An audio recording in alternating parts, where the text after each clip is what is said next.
नमस्कार मंडळी, तुमचं स्वागत आहे माझ्या चॅनलवर. मी सविता. तर आज बघा मी काय बनवत आहे. मी बनवणार आहे बटर चकली.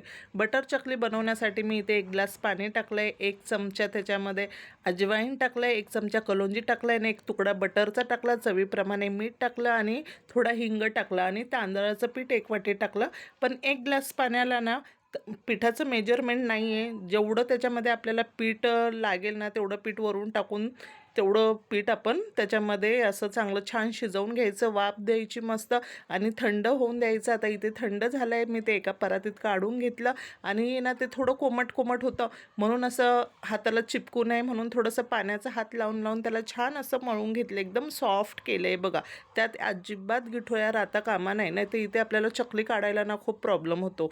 म्हणून ते छान असं सॉफ्ट मळून घेतलं. इथे साचा घेतला, त्याला छान तेल लावलं आणि लगेच पिठाचा गोळा करून त्याच्यामध्ये टाकला. नाही ते आपल्याला पाहिजे तशा सुंदर चकल्या काढायच्या, छोट्या मोठ्या जशी साईज हवी त्या साईजप्रमाणे आपण चकल्या इथे काढून घ्यायच्या. आणि लगेच एक साईडला मी तेल पण गरम करायला ठेवलं आणि आता जशा चकल्या होतील ना तशा चकल्या त्यात आपण टाकायच्या आणि छान तळून घ्यायच्या. आता ही बटर चकली आहे ना, ही लहान ते मोठे सगळ्यांना असा आवडणारा खाऊ आहे. आपली छोटी मुलं असेल तर त्यांना आपण शाळेमध्ये किंवा असं टिफिनला म्हणून खाऊ म्हणून देऊ शकतो, किंवा आपण पिकनिकला गेलो, कोण छोटे मोठे कोणी पिकनिकला गेलं तर पिकनिकला एक खाऊ म्हणून आपण सोबत नेऊ शकतो. आता बाहेरचं खाल्ल्यानंतर आपल्याला कधी कधी बघा इन्फेक्शन होतं. काही लोकांना ते बाहेरचं तेल कसं असतं काय असतं नाही जमत, म्हणून असा खाऊ छोटा मोठा ना घरात नक्कीच बनवला पाहिजे. याचा आहे ना मी लॉंग व्हिडिओ आपल्या चॅनलवर अपलोड केलेला आहे. तुम्हाला जर बटर चकलीचा व्हिडिओ बघायचा असेल डिटेल तर आपल्या चॅनलवर तो तुम्ही बघू शकतात. आता इथे मस्त बघा जशा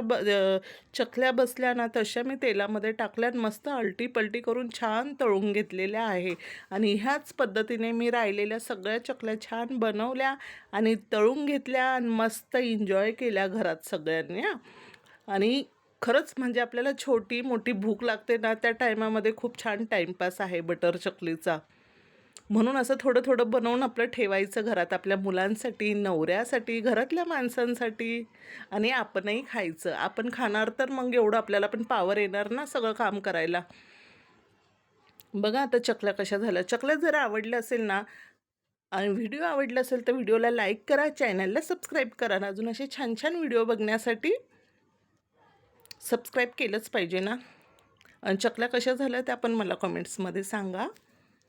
आणि ते राहिलेल्या सगळ्या मी अशा छान तळून घेतल्या इथे. चला मग आता आपण भेटूया पुन्हा एका छानशा व्हिडिओमध्ये. आणि चकल्या कशा झाल्यात त्या पण बघा, किती कुरकुरीत झाल्या आहेत त्या. बाय.